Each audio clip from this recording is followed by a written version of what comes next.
It's those changes in latitudes, changes in attitudes. Nothing remains quite the same. With all of our runnings and all of our cunnings, if we couldn't laugh, we would all go insane. Jimmy Buffett. Welcome to Casa de Confidence, a podcast for you. You'll hear some incredible women and some awesome, cool dudes going confidently in the direction of their dreams and living in the purpose of their heart. You're our host, Julie DeLucca-Collins, and you are our sidekick. Hashtag handsome hot husband. That again. And the producer of the show. That I am. I am an author, speaker, coach, dreamer, and most of all, we help people go in the direction of their dreams and support them on their purpose. So pull up a chair, grab a drink, and make yourself at home because our casa is your casa. Welcome back to Casa de Confidence. My name is Dan, and I have Julie in a remote location far away from Connecticut. I get a bachelor weekend while Julie is in Key West celebrating the life and the wonderful spirit of one of her heroes and one of her favorite musicians and artists, Jimmy Buffett. Amazing, amazing. Thank you for hosting me, coming to you live from a remote location. And guess what? I also have other guests within the space here. Dr. Gibson is with me, friend of the show, talk about her. And of course, Pearl Chiarenza. Daniel, we've been having a lot of good times. Oh, I am. So, yeah, I know you called me yesterday having a good time at breakfast with bottomless mimosas. I know. Bottomless mimosas. Pearl wants the world to know that she did not partake. She had one, okay? I'm sure she had one. I'm sure you had extras for her yourself. Yes. Melissa and I, well, first of all, Pearl had an appointment, so she left us at the Big Cheese. It was probably a good decision. It was a good decision. Listen, she left us at the Big Cheese, and then I happened to started chatting with the organizers of the Friends, the Key West Friends, who are organizing this great event on behalf of Jimmy and the community. Now, also, Melissa and I met the owner of the bar. And when you meet the owner of the bar, they can't help but continue to fill your cup. Which was fantastic, to say the least. Anyway, we had a fantastic time, and then we went on an adventure that we brought Miss Pearl along for. She was a little hesitant about the adventure, but I think she's glad she went. Pearl, are you glad you went? Very glad I went. She says she's very glad she went. Or did you go on a boat? We went on a boat. Dan, do you know how much I love boats and water and the ocean? I do. So we went snorkeling. Melissa and I did. It was a blast, and it was very fun. Cool. It was, although there were lots of beautiful jellyfish. There were pink jellyfish, and I did get a little stung, but it was worth it because there was. They're not the big tentacly ones. They were the cute tentacly. Well, I don't know what the real word for it is. That's funny. They were the tentacly. The little ones. They're like little tentacles. Were like a couple, like quarter of an inch. Mm-hmm. I got you. Yeah, but they were. It's funny you being on a trip and not bringing your microphone, which is awesome. I'm glad you did it. Sounds like you got dentures in or something. It's kind of funny. So this is not how really you're making fun of me on the air. That's not how nice. Julie usually sounds. Wow. Oh, maybe I'll fix it in post. I don't know. We'll see. You could tell people, look how great I am that I'm actually fixing this in post. Wow. I'll try my best. Yeah, you do that. Anyway, so, Julie. Yes, Daniel. I think you're not going to ask me what I'm drinking? No. I'm so happy you're having a wonderful time down there. And let me ask, what are you drinking? I'm drinking water. Good job. That is very responsible. I need to go drink some coffee soon, though. Okay. I had a coffee already. So, good for you. How are my dogs, by the way? It's 10 o'clock. Your dogs are doing great. They're back here watching me talk to the wall, basically. So Oh, you're calling me a wall now. no, I'm facing the wall, and that's where my microphone is, and my monitors, and all that stuff. And they're wondering Mm. where's the mama, and I'm like, I'm talking to the mama, and they're like, that's not the mama, that's the wall. Anyway, Julie, All right. Yes, Dan. I know we have a guest to introduce this week, and we only Yes, have we do have a a guest. couple minutes to do it. Okay. Well, I think I read his bio on the introduction to the actual show, but I have to tell you that he's a really cool guy. He was actually involved in some of the big TV and films. He helped produce The Girl with the Dragon Tattoo, Ooh, Moneyball, the I Emmy-winning like series Moneyball. The Night. Oh. And again, there's a lot of, he's also done some stuff for adaptations of Sega video games, which he partnered with top tier filmmakers. Sega! So I'm Sorry, really, it's a Sega thing.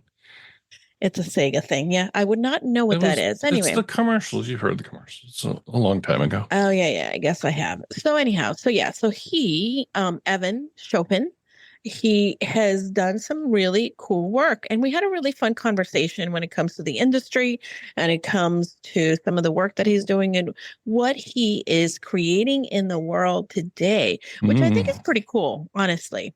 So he's a very cool dude, and I'm excited to have him as one of our additional cool dudes. Now, his company is LUXHAMMER, and you can find him at luxhammer.com. That's a great name. LUXHAMMER. The arbiter. Hold on. The arbiter of truth and spectacle, light and sound. LUXHAMMER is a force to be reckoned with. Oh. Lux is a noun, late 19th century, from Latin, literally light. Hammer. Yeah, thanks for the enlightenment. Hammer, a tool with a heavy metal head mounted at right angles at the end of a handle, used for jobs such as breaking things and driving in nails. That's on their website. LUXHAMMER is a premier entertainment production and management company working with a global team of filmmakers to create film and television commercials and true branded entertainment that resonates with people worldwide. With 2 decades of filmed entertainment experience and relationships with A-list filmmakers, production companies, studios, streamers, advertising agents, and brands, and we are on the forefront of entertainment creation, management, and distribution. They do a lot. Yeah, they are. So it's very exciting to see this kind of stuff that they're doing. So I'm thrilled. But, I do want to go back to me because, this is my show after all. Well, you've got a minute. You got a minute to do it. Well, the one thing that I'm really looking forward to, okay, so in the Jimmy Buffett weekend, they have named Highway A1A in Florida. This is the only thing that the Florida legislature has done, honestly, is they declared Jimmy Buffett, they named the highway after Jimmy Buffett, but also declared Jimmy Buffett Day on August 30th. So go Florida for doing something right. Good job, Florida. And today we are culminating the weekend with a second line parade in which everybody's in the parade. So I can't wait for that. Are you guys in the parade? Yes, we're in the parade. So everybody who wants to be in a parade's in the parade. Yeah. So everybody loves a parade. Listen, everybody has a cousin in Miami too. So do I have a cousin? Anyhow. Are you my cousin? No. It's a song, Dan. It's Jimmy Buffett song. Yeah, I get it. Oh my. Okay, he gets it. All right. Well, we were talking about it. So we also have Miss Josie Marie with us today here in Key West. Cool. So you got a whole gang down there. You guys are gonna go and dominate the scene. And then we are heading out to brunch because we found a place that has a charcuterie board of pancakes and like breakfast stuff. So we're going to go check that out. Oh, that sounds good. Yeah. It makes me want to have a travel podcast so I can travel and talk to people about all the places that I've been to. Make that happen, Daniel. All right. So, well, I think you're going to have a great day. So you have a great day. Pearl, have a great day. Dr. Mel, who's with you, have a great day. And I think everyone's going to have a great day after they listen to this interview with Evan Cholfin and Julie DeLucca-Collins. Don't forget, go give Evan some love. Hello, everybody. I have a special treat for you today. This is my first, industry person in the industry of movies. We've had people who are, Olympic athletes, people in the music business, but now we're delving into someone who has created and produced unforgettable films and TV. This is Evan Cholfin, and he is the CEO and founder of LUXHAMMER. And he has branded entertainment that helps brands make powerful and lasting connections with their audiences, reaching over 8 billion people with a B. He has spent his last 2 decades developing, packaging, selling, and producing film and TV. Evan has worked on beloved projects, including the Academy Award nominated films The Irishman, The Girl with the Dragon Tattoo, and Moneyball, as well as Emmy-winning series like The Night Of. And an avid genre fan, some of his more recent projects include film and TV adaptation for Sega video games, where he partner with top tier filmmakers. Guys, I need my glasses on. I'm sorry, Evan, but welcome to the show. Let's get to the interview. All right. Thank you. Thanks for having me. Okay, so this is one of my favorite questions, Evan, and I tend to ask it of people that I feel have gained a level in their career, in their life, that a lot of individuals look at and say, how did he get there? When you were in 3rd grade, did you see yourself being a producer, a filmmaker, someone that is doing what you're doing today? Yeah, that's a really good question. My mom likes to remind me that I used to tell her when I was probably about 5 years old that I wanted to be either a talk show host, a radio show host, a filmmaker, or an astronaut. Okay. Well, you're done. Check. So how do you feel about that? And how does your mom feel about that, more importantly? Well, she's, I would say she probably is proud of what I've done. I haven't been an astronaut, but I hope to one day at least go up into space. I will definitely tell you about my journey and my almost path to getting to do that, actually, when I tell my story.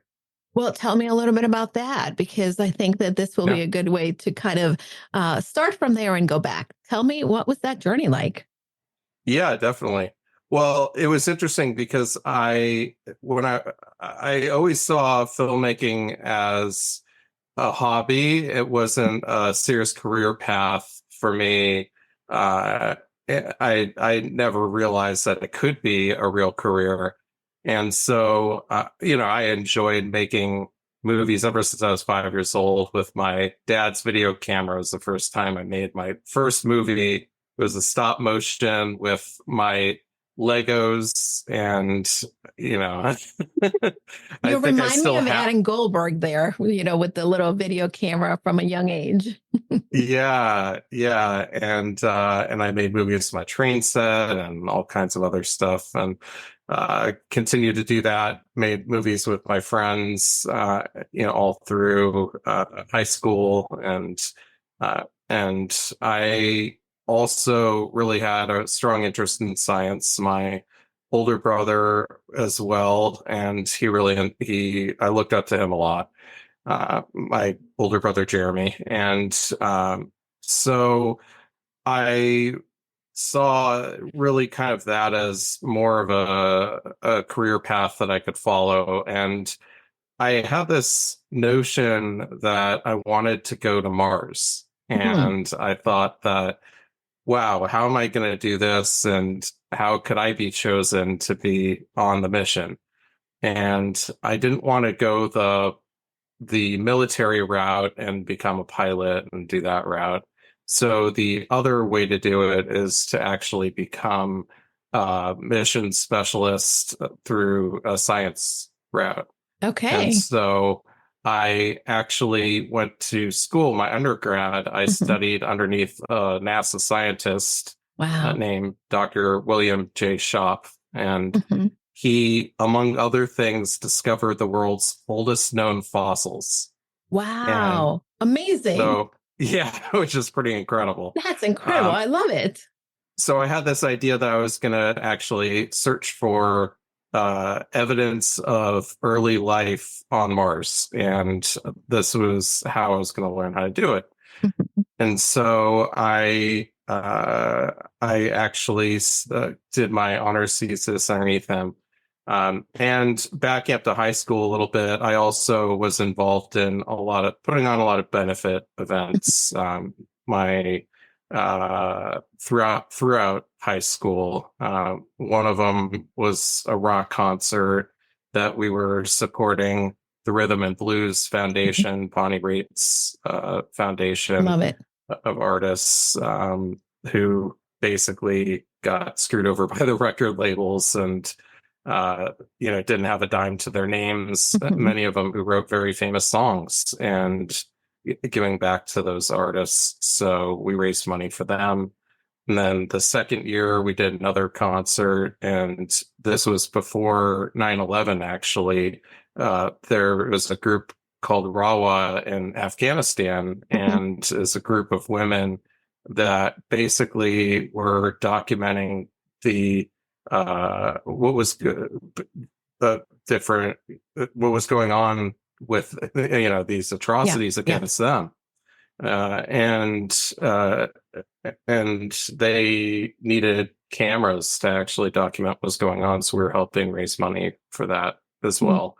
I love it. So I continued to do that, and in college I was working on an event to help spotlight what was happening at the time in Mexico, right across the Mhm. border from El Paso and Juarez. And at the time, over 400 women had been raped and murdered, and their Wow. bodies turned up in the desert just outside. Mhm. And people didn't know what was happening, what was going on. Wow. And a lot of people didn't know what was happening. And Mhm. so we wanted to spotlight what was going on and try to help in some small way. And so we came up with this idea to work with artists from all over the world to each create a work of art to represent each of the women. And uh, and then we had an art auction, and we auctioned off these pieces of art, and the proceeds went to Casa Amiga, which was Mhm. at the time the only rape crisis center in Juarez. Wow. And so we we did one of the things in Los Angeles. I went to UCLA for undergrad. Mhm. And one of the ways to spotlight an issue in LA is to get people from the entertainment community Yeah. involved. Yeah. I didn't know anybody. I didn't know, literally, like, nobody. Mhm. And I went through friends of friends of friends, colleagues, whoever I could. And I ended up somehow getting in touch with and getting the support of Edward James Olmos. Wow. Amazing. It was really incredible. The And power of relationships, Evan. I love yeah, this. I think that this is really evident. And for those listening to us, never underestimate that 6 degree of separation. So I love it. I love that you got, such a great supporter right off the bat, just from yeah, getting the word out. I love it. it's so true. And he's a personal hero of mine, just from Yeah. just an actor Yeah. perspective. He's Of course. And so the host of the program actually starred opposite him in multiple movies. Her name's Evelina Fernandez, Mhm. and she had seen the work I'd done producing the event, and Mhm. asked if I wanted to help produce her next movie.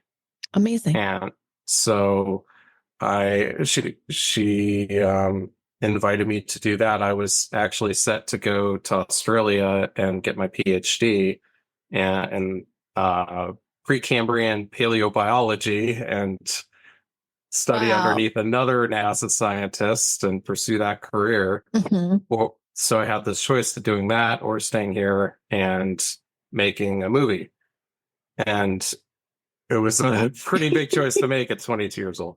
That is a very big, I don't know what I would have chosen, Yeah. especially if I am moving in one direction, but then I see that there's gifts and opportunity and the unknown of another path, right? Yeah, absolutely. Yeah. And it was actually my science advisor who said, whatever you end up doing, you have to feel that fire in your belly, that passion for what you do. And I realized it wasn't staring down a microscope for 10 hours a day, and it Yeah. was making movies. And Love that story. I figured, what other opportunity am I going to get to work on a feature film, right out of school? And so I decided that's what I was going to try and do. And that was my first thing I did. I was an associate producer and just learned. That was my film school before film school. Okay. I learned how to make a feature film, just learning from really incredible people. Yeah. People like Ron Martinez, who's an incredible production manager, worked on shows like Miami Vice. I worked with Jose Luis Valenzuela, incredible director. Of course, Evelina, who wrote it and starred in it, and Sal Lopez, who also was the star, and a whole ensemble cast. It was just an incredible experience. And that's how I really learned, just by doing. We shot on 35 when that was still a thing. When that was still a thing. Now you're aging yourself, but we all have a little bit of experience under our belt, right? Yeah, that's right. That's right. And so that was an incredible experience. I worked in the indie film world for a little bit, and I really wanted to work within the studio system. I wanted to work on some bigger projects. And so I decided to go back to school. And that's when I ended up going to USC, their Peter Strzok producing program. And I studied there and got some incredible mentors. Ended up having mentorship from the late Larry Terman, who produced, The Graduate, American History X, and the current the guy who currently runs the program, Ed Saxon, who won an Oscar for producing Silence of the Lambs. He also produced adaptation. So amazing. My dad would be so tickled that I am speaking to someone that, has worked in some incredible films, but also has been tutored and mentored by individuals who were some of his favorite films as well. My dad was a big movie buff. I love movies. Probably not as much as my husband. We have very different tastes and genres, but your movies are a little more my speed. Oh, wonderful. Yeah. I was quite honored, and it was incredible and just such a great experience. And the biggest thing that I got out of it was really the peer network, the people that I met. And I work today with a lot of those same peers that I met in school. Yeah. And so, from there, I worked at CAA, and then I worked for a filmmaker and screenwriter named Steve Zalian, who wrote a movie called Schindler's List and many others. And when I worked for him, that's where we developed a number of projects, including some of the ones that you mentioned. The Girl with the Dragon Tattoo, Moneyball. I love that book. And when it came into a movie, I'm always skeptical of movies that came from a book, an adaptation, but that was actually one of the ones that I happened to love, the adaptation and the way that it was done. And I'm not just saying that because you're here. I will tell you if I had issues with it. I wonder if I hear you speaking, I can't help but to think, do you still have that fire in your belly for what you're doing? And I think I know the answer, but I'd love to hear it from you. I do. I do. Yeah, absolutely. Absolutely. Yeah. Well, if and I ask this of individuals that are multi-passionate and have different projects, right? For you, you have so many movies and things that you've done in the industry. So it might be an unfair question, but if you had to pick one that is memorable, that you really feel that really has your stamp, that you want people to know that this is the one that may be your favorite child, what would it be? And can you choose? I find it almost impossible to choose one because Mhm. each one is so unique. Like Mhm. you're saying, it's like choosing between your children. Yeah. I mean, Moneyball was an incredible film. I think it turned out very well. Mhm. I loved the mini series The Night of. I thought Mhm. Riz Ahmed was Yeah. just phenomenal in it, and that really he broke through because of that series. Yeah. And yeah, everything he's done since, he's just Yeah. incredible. And He is um, phenomenal. He is phenomenal. yeah. Do you ever think, wow, I'm working with, right? Because this happens to me from time to time as I'm interviewing individuals. And I think, wow, like today, I told my husband, I said, oh my gosh, I'm having a really fun conversation today. Guess who I'm speaking to?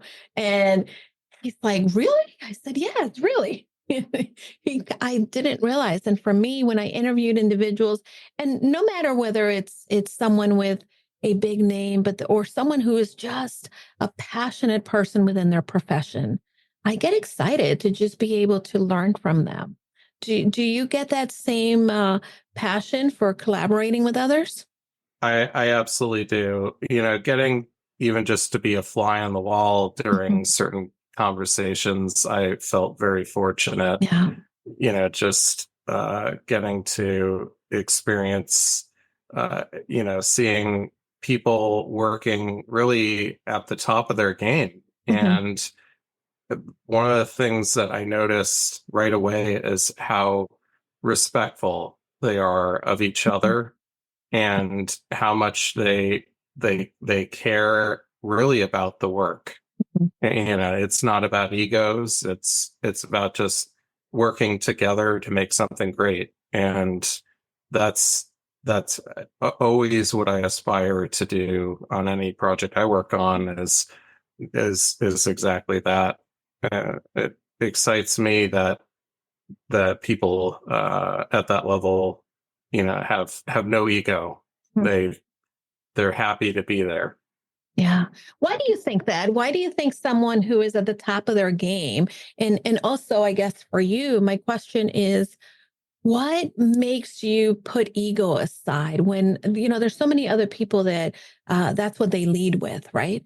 But there's others who are really entrenched in what they do, passionate about what they're doing, and their ego is not part of the equation. Why do you think that?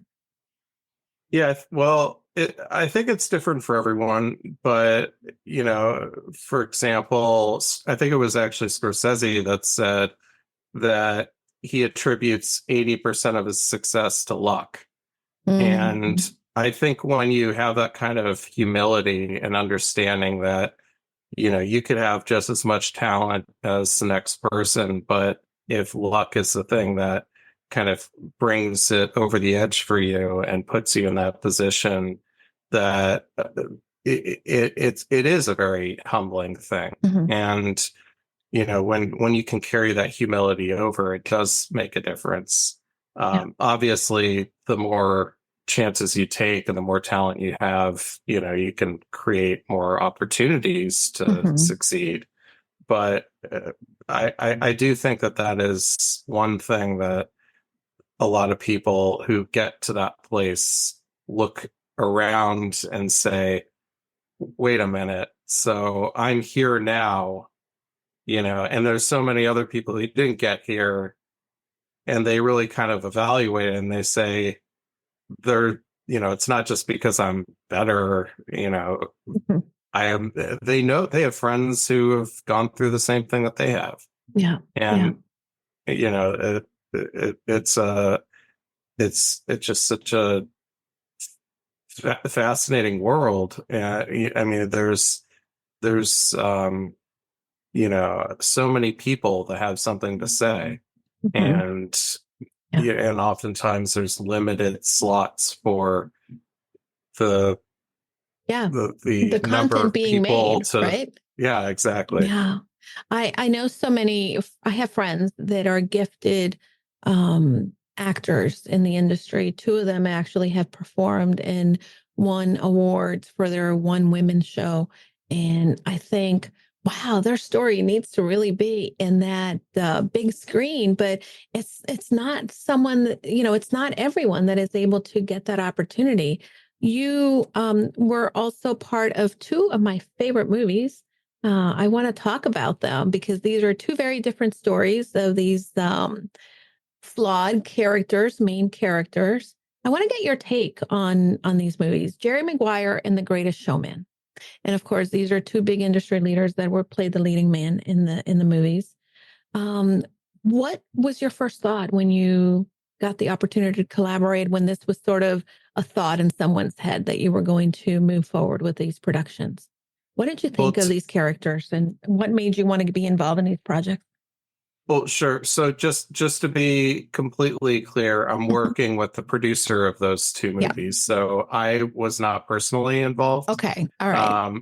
But I do love those movies. And that's So Lauren Mark, correct? so I yes. Yeah. So I'm a fan just as much as you are, and Oh, well, uh, I'm happy to hear that. Now, which one did you like better then? If you had to uh, choose, because these well, may not be your children.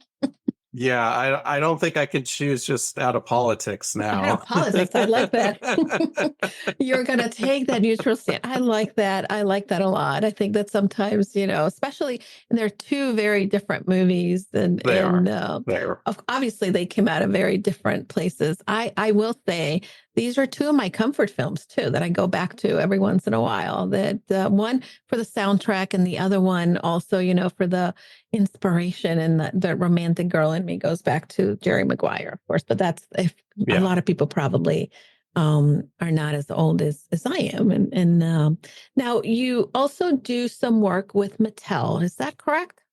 Yes. Tell me more about that. Yeah, absolutely. So I had the good fortune to work with Mattel on 19 spots, including branded content and commercials for specifically Barbie. Yeah, I love And Barbie. yeah, it was really fun. I think the two that I was most proud of were in support of International Women's Day, and this was when their line of inspiring women dolls came out, and so it Yeah. was their hashtag More Role Models campaign. Mhm. And Amazing. I don't know if you remember, there was the Frida Kahlo Yep. doll And Amelia and Earhart. Amelia Earhart. Yep, Yep. exactly. Well, Dakota Johnson. again, Frida Kahlo is one of these women. When I visited her home in Mexico, I was I love her art. It's not for everyone, of course, but she is one of these tortured geniuses. And if people don't know her story, she really was a woman ahead of her time, and, endured so many different things. I was just watching, I'm not going to say it's a documentary, but I was just watching something a couple nights ago that they might have discovered Amelia Earhart's plane at the bottom of the ocean. Did you hear that? Wow. Yeah. I'd heard rumors about, they had tracked down where she may have landed, but I had not heard Yeah. that they had found it.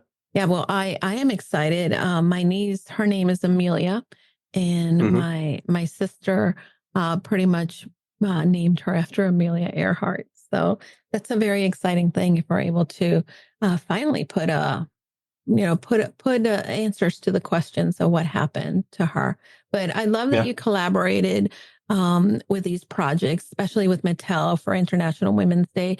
It shows me that when you started your career, you started as an ally in support of women and what you did in the border, and you continue to stay true to those values.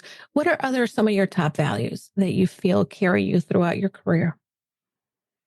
Yeah, I think, honesty, integrity, courage, uh, you know, are probably some of the big ones. And compassion is really key, I think, for me. Mhm. Yeah.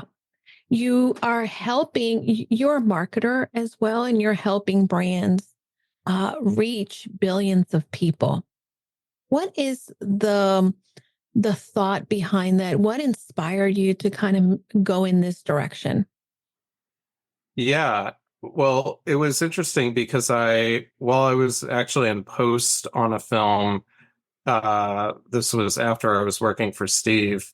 I started working for a company called Break Media, and I started producing at the time what was called branded content, and this Mhm. was kind of a pretty new area. I mean, technically, there had been plenty of branded content, branded entertainment since early TV, Mhm. but in terms of the internet and YouTube and that space, and uh, it was sort of the Wild West, and so these brands were trying to, instead of put up ads, they were trying to create content that people wanted to watch, specific Mhm. audiences wanted to watch, and it was entertainment first, and then the brand's philosophy or message was organically incorporated within it. And so I ended up producing probably about 100 campaigns for them and pieces of content. And then after that, when I was working for Stories, where I was working on the Sega adaptations of film for film and TV, there the other company that owns Stories is called Hakahodo DY Group, and they're the sixth or seventh largest advertising agency globally. And Mhm. so I was involved in a lot of different advertising campaigns and marketing campaigns when I was there. And I got the opportunity to work on all different sizes, from small local all the way up to large global campaigns. Yeah. And what was exciting for me is that there were opportunities to be really creative Mhm. within that field, and do things that you couldn't do in the Yeah. medium of film or television, that could only be done uh, through a totally different type of platform. Mhm. I saw on your website that some of the names that you have worked with and collaborated with are very household names, and I have a lot of entrepreneurs that listen to the show. I know that some of them have big aspirations to collaborate with big brands to really be able to bring value to other industries that they feel passionate about serving. What would be your advice when it comes to going after those big brands like Subaru, Netflix, Coach, Elizabeth Arden, Mattel, IKEA? Again, all these are recognizable brands. Disney, again, you've have these under your belt. What's your piece of advice for them? Sure. Well, first off, I think it depends on what their goals are, and I think it depends on how they want to serve those brands. Mhm. So if they are if they are a production company or an advertising agency or a marketing company, how might they fit within the ecosystem that these brands are already working within? If they are an influencer, do they have something to bring that aligns with that brand, that aligns with the brand's philosophy?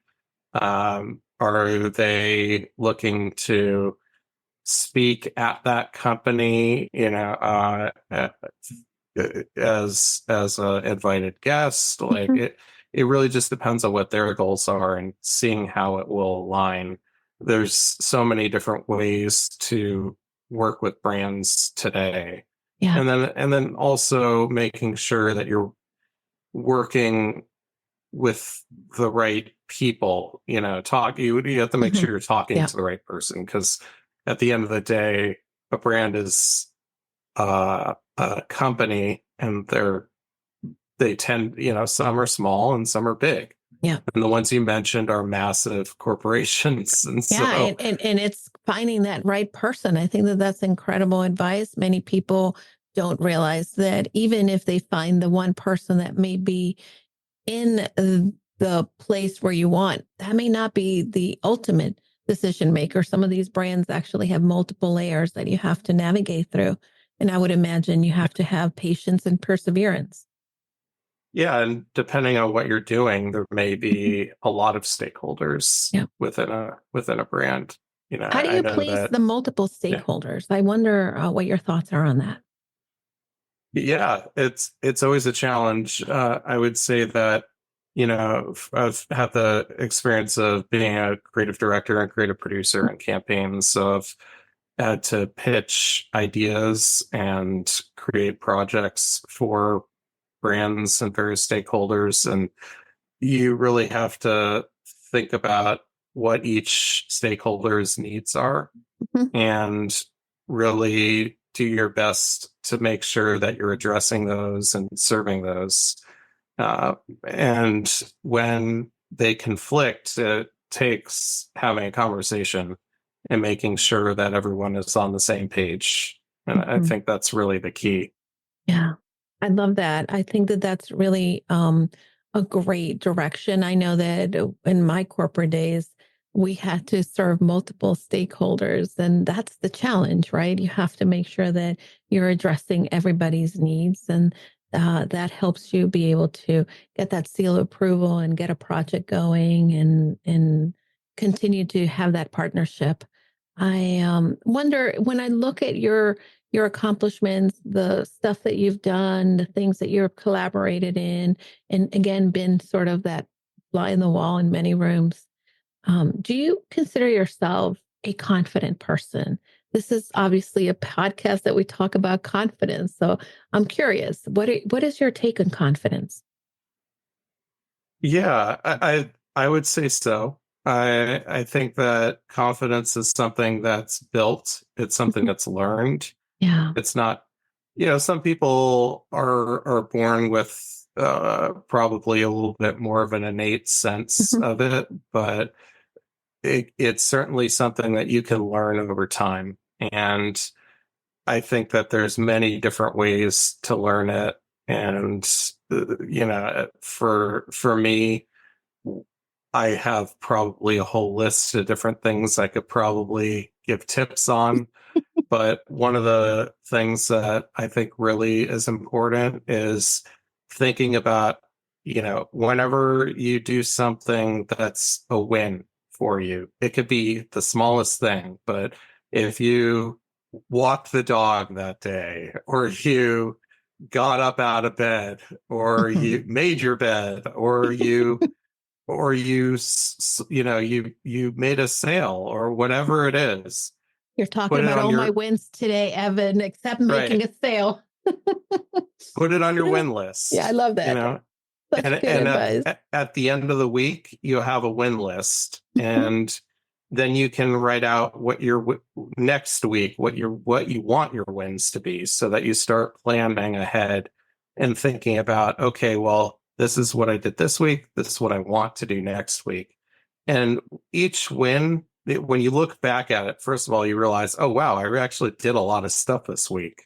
And then it also gives you a lot of, it actually boosts your confidence. With each win.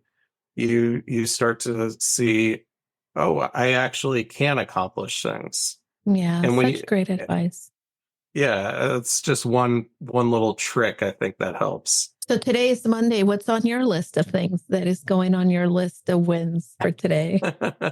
Definitely this podcast. Oh, well, good. Thank you. Oh, made the list. Made the list. I love it. It's Monday and it's still early. I saw again, you're creating content and you go from developing to actually producing. And the content is not only for film, television, but also for studios and streamers. Who are the streamers? For those people who maybe were a little unsure of where else is content being disseminated. Who are the Yeah. streamers and how does that work? Yeah, definitely. So I think most people are familiar with Netflix Mhm. and probably, Amazon as well. Well, probably even if you don't get your 2-day free shipping, but if you do get your 2-day free shipping, you happen to also get Amazon Prime Video, Mhm. which is Yeah. a whole streaming service upon The itself. only reason I subscribe to get my stuff free shipping so I can watch the stuff on Amazon. That's too. right. And then you have Apple TV Plus, which is Apple's streaming service. Disney Plus, and Disney also owns Hulu, which is their second streamer. And you have a whole bunch of other ones. There's Paramount Plus and With Peacock is Yep. Okay. Yeah, that was my Yeah. question. Would that be that's another one? NBC Yeah. Universal. Yeah, Right. exactly. Okay. So I want to go in this direction. Are you ready for this? This might be a Sure. really fun game to play. So if I were to open up your apps for streaming and television, what are you watching on Apple? What are you watching on Netflix? Or is there something that maybe it's a little known show that maybe we haven't seen that you would recommend? Yeah, I would say on Apple For All Mankind. Okay. Um, It's on our so list. yeah, speaking of going to Mars, Yes. that's Definitely. no, I hope I'm not spoiling it for anyone, but it's been on for a while. You should check it out if you haven't This seen is it. that movie, right? The movie in the it's a- Hamptons or No, it's a series. okay. So no, then by this is by not what I'm Ronald thinking. Moore. Okay. Yeah. All right. So he did Battlestar Galactica. He did a number of some of the best TV, and Okay. this is probably one of the best shows on television. Okay. right I know that now. we've talked about it with my husband, but Yeah. we have very different tastes. So we have to bring a consensus when we're going to watch television. Yeah, it stars My taste is not his. Joel Kinnaman is Okay. probably the main recurring person throughout the Gotcha. entire series. Okay. So I highly recommend that. right. I'm watching True Detective. It's back in It's full back, force. okay. Night Country is the Mhm. latest one with Okay. Jodie Foster, and Nice. it's really good. Okay. And then it's what intense. about Netflix? What are you watching there? On Netflix, there's so much stuff. It's funny because sometimes I end up on the other side of the equation. I like to watch some of the I like to watch some reality TV. So Oh, my friend, we could watch TV together, apparently. Okay, so what's your guilty pleasure there? So my guilty pleasure is Love is Blind. Okay, see, that's not one I've watched yet. We have watched The Circle. We are a Circle household, and we get sucked in. And it's hard to explain to people, but every time I get someone to watch it, they're like, "Thanks a lot." Now I'm stuck. Oh, yeah. The Circle's really fun. The Circle I like is fun. that one. I can't wait for it to come back, but I'm going to have to, everybody keeps saying Love is Blind is definitely the one to go. And I haven't convinced my husband that we must. We just finished, and by the way, it's not a new series. Apparently it had been out. And I think it's on Apple, the Gemstones, the family gems. I can't even remember what it is. So irreverent and funny. I loved it. I loved Mhm. it. And now we're watching Loudermilk, which of course has been out for a while. Loudermilk is great. Yeah, Yeah, that's my kind of humor. If anybody wants to kind of get a glimpse into my sarcasm, but he really speaks yeah, my love language. He really does. yeah. My wife and I just watched every episode of Yep. Loudermilk. Yeah, I Yeah, can't believe we just, and my husband and I were afraid, right? Because there's only 3 seasons on Netflix. And we thought, oh no, did they cancel this? So my husband, he went and did a deep dive and he realized that it was produced by Sony. And because Sony was bought out, it might still be in production somewhere. So we're hoping to more Loudermilk because we're almost done with the 3rd season. yeah, Yeah. yeah. So- I hope there's more. Yeah, I hope so too. What can we expect from your company, which is LUXHAMMER, and why the name LUXHAMMER? I know the listeners want to know. I read about why, but I'd love for you to explain that to us. Yeah, definitely. Well, lux means light in Latin, and hammer means hammer in English. Right. And so I have a philosophy that I believe that any great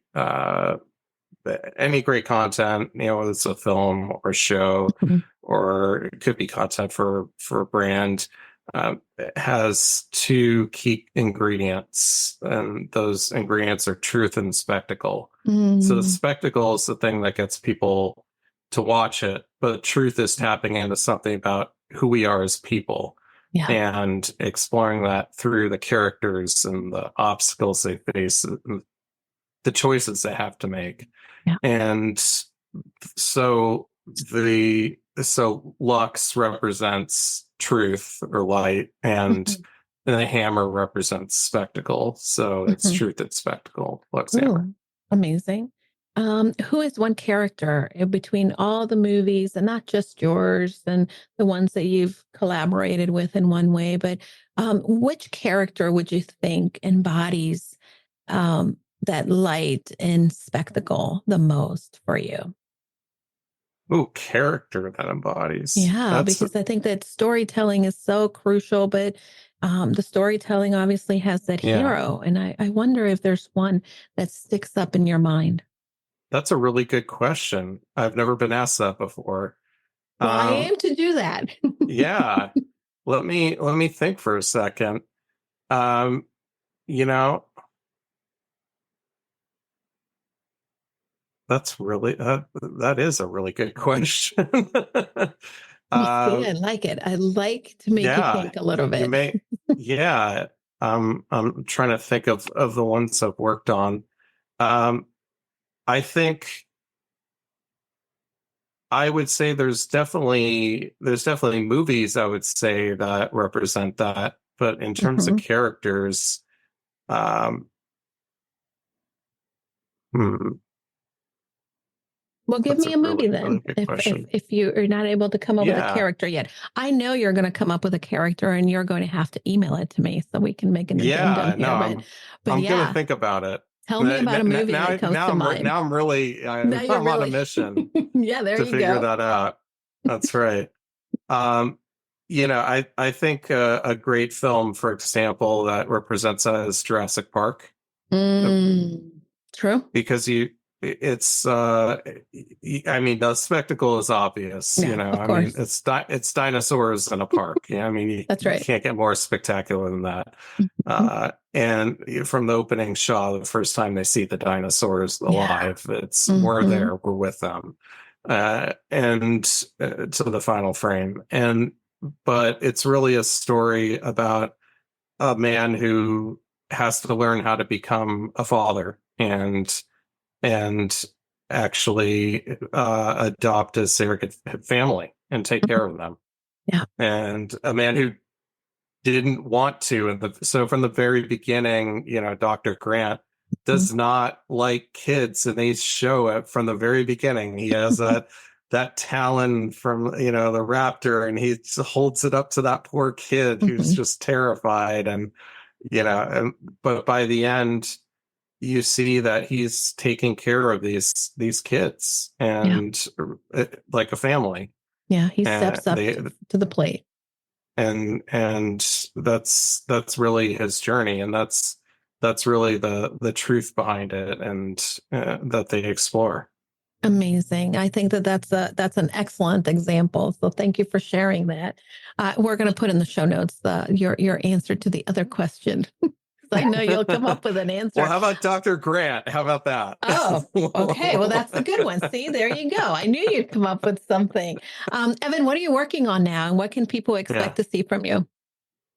Yeah, so I'm working on a number of projects. One is called Nurse, and it's based on a true story about a nurse in the Chicago area who was actually held hostage in her own hospital, Wow. and she was able to get the other people out of the hospital, and it was just her and the hostage taker. And so we created this really taut thriller. And so that's one film that we're going to be shooting later this year. Okay. We have another film that I'm very excited about that you mentioned, my producing partner on it, Larry Mark, who did, Jerry Maguire and The Greatest Showman. So the filmmaker is named Deanna Robert Cohn, and he wrote a script that he's going to be directing called You Have Arrived. And it's one of the best scripts that I've read. And okay. I'm intrigued now. Very, very excited. Okay. Yes. It's very timely in so many ways. So I can't say much more about it yet, but okay. I will give you the title. Tuned. We will stay tuned for sure. As we close up, I've been using, I'm obsessed with Stephen Bartlett. I don't know if you're familiar with him. He has a podcast, The Diary of a CEO. I binge on the podcast a lot because I'm a podcaster, but I love the way that he structures some of his questions. And I wanted to kind of take some of his questions and ask them. And they're not his questions, actually. They're the ones that CEOs leave for other CEOs as they exit the show. I'm going to randomly pick. Is that okay? And I ask you just a random question from my deck of cards from the Diary of a CEO. Yes. Okay. And so let's see. I also want to mention that Vincent Shade is the writer-director of Nurse. Okay. So you have to give me all that information so that we can put it in the show notes. And when can we expect to see that, by the way? Well, it'll probably take about a year of post-production, and we'll have to repurpose this podcast and have it released again so it coincides, or you'll have to come back and tell us what the experience was like. Either one will be probably good. But here's your question as we kind of exit. And again, you've been so gracious with your time and your answers and patience with me. But what is your selfish dream? And this question came from, let's see, from Dame Dash. Yeah, that's a really interesting question, because I think by nature I am very selfless. So it's hard for me to have a selfish dream. I think my dreams tend to incorporate trying to, always trying to help other people. But if I were to pick a selfish dream, it would be to, and that's still helping other people, because taking care of your family is not that selfish. Well, I think that could be selfish too, because it gives you peace of mind too. So, okay. Well, being able to, take care of my family then would be the selfish dream. Amazing. Well, I'm going to encourage you to continue to do the work for others that bring joy, and continue to take care of your family so that you can have that selfish dream for yourself as well. Where can we have people connect with you? So yeah, they can connect with me. If you go to luxhammer.com, that's LUXHAMMER.com, you can find all my socials down at the bottom. Great. But you can follow me at LuxHammer LLC on Instagram. It's probably the Okay. easiest way to find me. Amazing. Well, I appreciate you taking the time to be here and visiting Casa de Confidence and hanging out, talking all kinds of fun stuff. Hey, by the way, I it's not lost on me that you were pursuing a career at one point in your life in the science, and the movie that you talked about is Jurassic Park. So not lost on me there. So Evan, thank you for your time, and don't forget, go confidently in the direction of your dreams. Thank you. Really appreciate it. Thanks for listening to Casa de Confidence. We thank you for listening, and if you want more, go to casadeconfidencepod.com. Check Julie out on her socials as Julie DeLucca-Collins. And you can also check out her website at goconfidentlycoaching.com. Have a great week, and don't forget, go confidently in the direction of your dreams. Hi, everybody. I know that sometimes we get very lonely in this entrepreneur journey, and I want to invite you to join us into our limited time only Purposeful You Mastermind. For many of us entrepreneurs, we believe that we can do it all. But the reality is that doing it alone only creates a lot of overwhelm. So join us at the Purposeful You Mastermind. You can find out more information by going to bit.ly/Julie's Mastermind.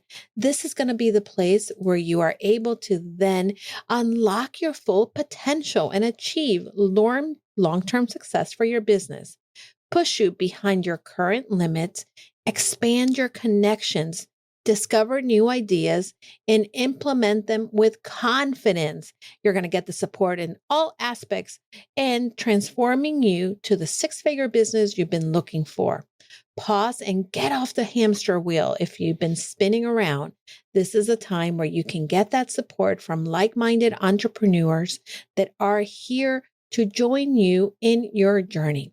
Together, we can challenge the assumptions and land the speaking engagements and opportunities we want to grow our business and make an impact in the lives of people. See you then.